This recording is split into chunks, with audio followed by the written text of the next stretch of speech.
All right, we have to sit down and have a talk because there's a real problem with a lot of reel reviews on YouTube right now.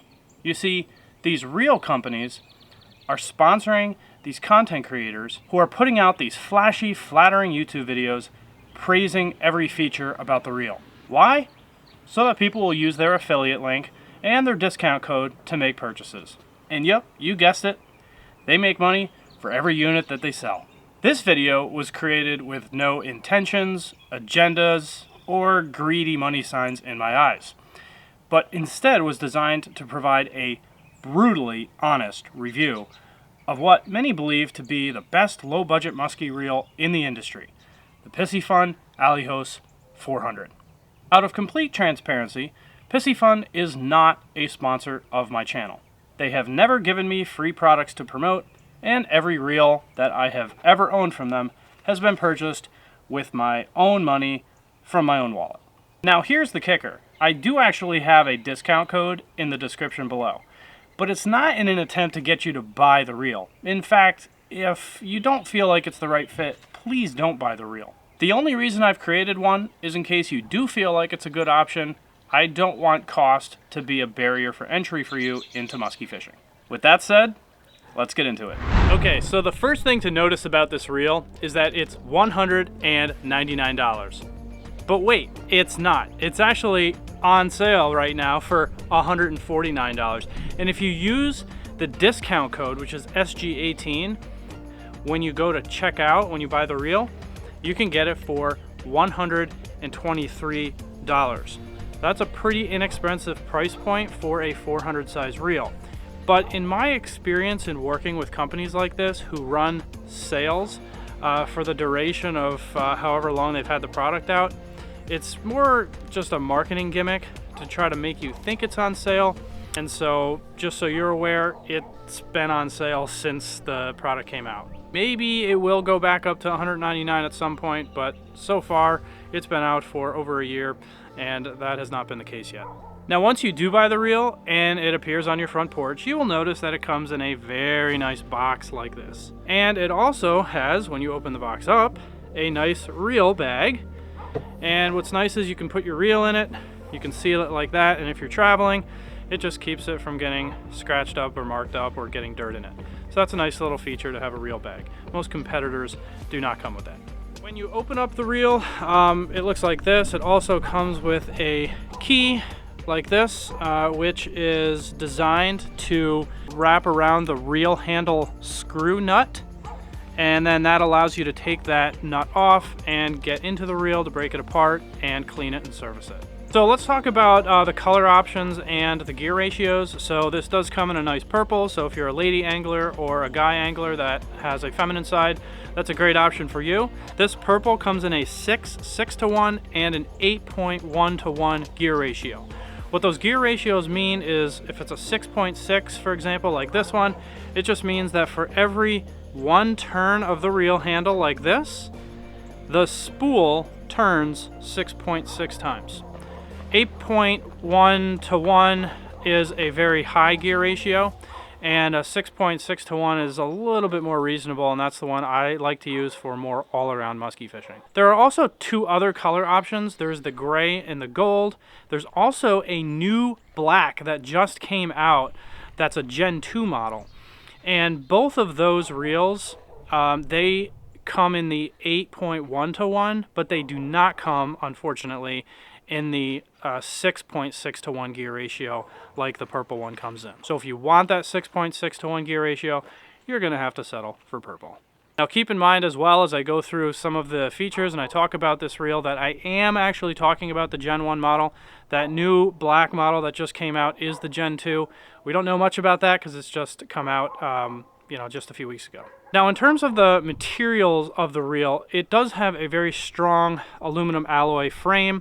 But keep in mind, one of the negatives of the reel is that on the outside of it here, on this outside plate where the magnetic braking system is, it does have a plastic cover on it. So if you drop it on a hard surface, which I wouldn't recommend doing, it could crack. It could also crack, of course, if water gets in it and it freezes. So just something to keep in mind. I do think that the reason that they put this on here is to probably reduce the weight to some degree, because this is a little bit of a heavier 400 size reel. This one runs about 14.5 ounces, where competing models will run like 12 ounces, or with the Abu Garcia Revo Toro Beast, 13.8 ounces. 12 ounces for the Shimano Tranx 400. So I would say the weight is a little bit heavier, and so they probably tried to reduce it by putting this plastic plate on the outside of it.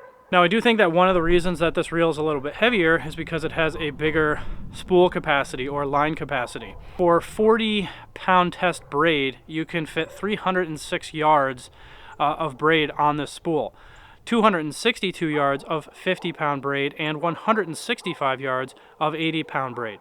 Now, to compare that with competing reels like the Abu Garcia Revo Toro Beast, 30-pound test, you can put 285 and only 200 yards for 50-pound test. So this is bigger, and I think because of the weight, the 38-pound drag system, which this boasts, and the fact that it has a wider spool, I think makes this more of like a 450 size reel, not exactly a 400 as it's advertised.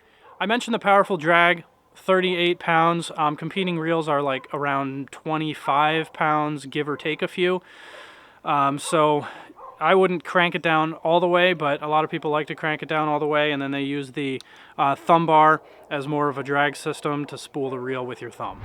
Now let's talk about the level wind. The level wind is right here where the line comes out of the reel, and you can see it moves back and forth as you retrieve line, and that's in an attempt to distribute the line across the spool. But when you cast, some reels are different. Some are disengaging level winds and some are non-disengaging level winds.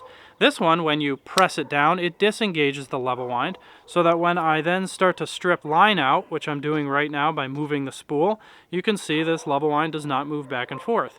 But for the Okuma Komodo SS, for example, when you do press the thumb bar down, it does move back and forth and actually distributes the line as it's being casted out. So you can get a little bit more casting distance, in my opinion, with a non-disengaging level wind. But disengaging level winds like this, it's going to provide a little bit more resistance in that line. Maybe not a good thing, but it's just personal preference. Now, on this particular reel, you'll have this little button right here. This is the bait feeder switch. So the bait feeder switch, as I strip line out, it makes a clicking sound. That can be very nice if you're dragging dead bait or live bait, or if you're trolling. So you can see it's pretty loud, which is great. Even if you have the motor running, you can hear it over the motor. A couple other features worth mentioning. They have a magnetic brake system here, which not all reels have, believe it or not.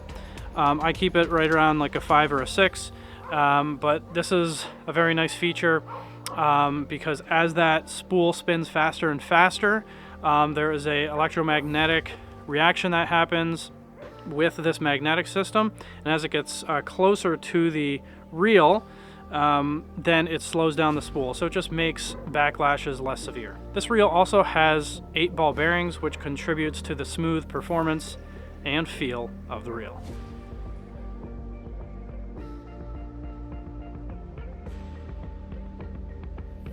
Now, I am a fisherman and I do have some experience in taking apart reels and cleaning them, but I wanted to talk to professionals about this particular reel. And these are people who own reel cleaning companies, and I asked them specifically, what do you think about the Alijoz, the Piscifun Alijoz 400? And what they said is that they do get a lot of these reels that come in with a lot of grinding and screaming, and they need to be serviced, oiled, and greased. And it happens sooner rather than later. And that was my experience personally. Not long after getting the reel, I noticed it started to scream when I would cast, and it started to make a grinding noise. And that's just not what I have found with competing reels. Furthermore, when these guys were taking the reels apart, and obviously from time to time they need new parts, which happens with every reel, this particular company is very, very difficult to find parts. And it's so difficult, in fact, that in a lot of cases, the company will just resort to sending you a new reel as opposed to sending you new parts. That can be a good thing if you want a new reel, but it can also be a hassle every time you need a new part replaced. Now, I will say that customer service is very good, so if your reel does need replaced or if there is a defect, which I'm going to talk about next, I will say that they're pretty good to holding to their promise, and they will replace it pretty quickly. And that brings me to my biggest issue with the reel, and that is with the thumb bar. And this is a known issue with the reel. They don't make it public, but it is a known issue, and it's becoming a big enough problem where a lot of people are starting to talk about it on forums and on social media. And what happens is when you press this thumb bar down like that, it allows you to cast the line because it opens up the spool, and the spool can now spin like this. The way you engage the spool again is just by turning the reel handle, and you'll hear a clicking sound, which is what's supposed to happen. And I will say a good percentage of the reels have the problem where if you press down the thumb bar and you cast and then you go to engage the reel handle, what ends up happening is the spool doesn't engage. And so the handle will just spin, but the spool will not be retrieving line. And so what you end up having to do is you have to take your thumb manually, right, and you have to lift it up in order to engage the spool, and that's obviously a huge hassle. Now, from my personal experience, I went on my big Canadian fishing trip last year. I was very excited about it. I wanted to use these reels, and so I was casting out and I noticed that it wasn't engaging the spool. And right around the time that that was happening, my buddy, who was also using the exact same reels, he said, "These darn reels, the spool won't engage." And I said, "Oh, that's really funny. That's happening with me as well." So it happened to both me and my buddy at the exact same time. I then went on social media and went on the internet to find out what other people were saying. I found a lot of other people complaining about this and found out that it was a known issue. So definitely something that you should be aware of. Now, I'm going to offer my 2 cents as to why I think this is happening. The first is that some of the guys who have taken apart and cleaned reels have gone into here and found out that the piece of plastic that engages the thumb bar is supported with a very cheap piece of plastic, and that just makes the margin of error a lot smaller and can lead to issues pretty quickly. And this is just based off research that I've done online, so there is a very outside chance I could be misinformed. But based on what multiple sources have said, the parts from this reel and where it's manufactured is in an OEM factory. And OEM factories are pretty common with a lot of the big reel companies, but essentially OEMs are original equipment manufacturers. And what they do is they mass produce reels. They use a lot of the same reel parts for different reels. Now, an OEM is not necessarily a bad thing because a lot of companies use OEMs, but some OEMs are better than others. And one of the things that makes an OEM better than another is the quality control. Now, there's 3 main OEMs that produce most of the reels that we're familiar with. One is from Korea, and that is Doyo, and the other 2 are from China, which are Banix and Haibo. The one from Doyo, the Korean one, is typically regarded as the best, and Banix and Haibo are the ones that are from China and are typically not regarded as the best, and it's typically due to their quality control. So it's not that they make a bad reel. I know a lot of people have had a really good experience with them, but you're running a risk getting reels from this manufacturer because they could have defects. Now, all reels have defects, but very few have a known issue like this that has not been addressed. And so I just wanted you to be aware of it, and so that's why my thumbnail actually says buyer beware. I'm not trying to keep you from buying the reel.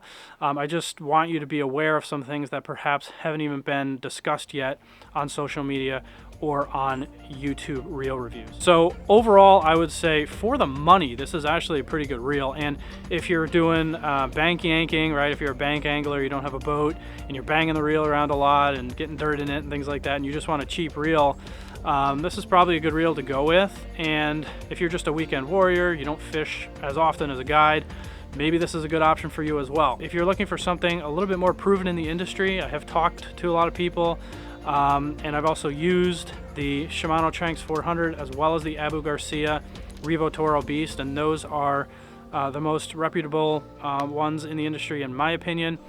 And I certainly hope that these will be someday too, if they address the issues in the Gen 2 model.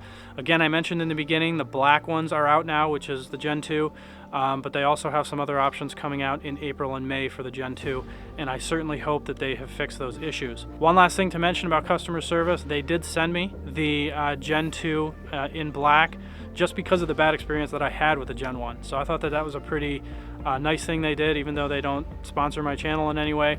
I thought that that was a really notable thing, and it just speaks volumes about their customer service. So again, if you do want this reel and if you want to give it a shot, you can use the link and the discount code of SG18 for an additional 18% off. You can get the reel for $123 plus tax. And I hope you enjoy the reel. If you do think it's a great option, if you don't want to run the risk, then don't get the reel, get some of the ones that are more reputable in the industry. So guys, I wanted to thank you again, as always, for tuning into another episode of SG Angling. If you would very kindly like this video, as well as please let me know what your experience has been like if you've used these reels. Let me know in the comments down below what your experience has been like. I'd be curious if you've had an issue with the thumb bar or any other issues, or if maybe you've had a great experience so far. So guys, thanks again. Good luck out there fishing, and we'll see you on the next video. Peace.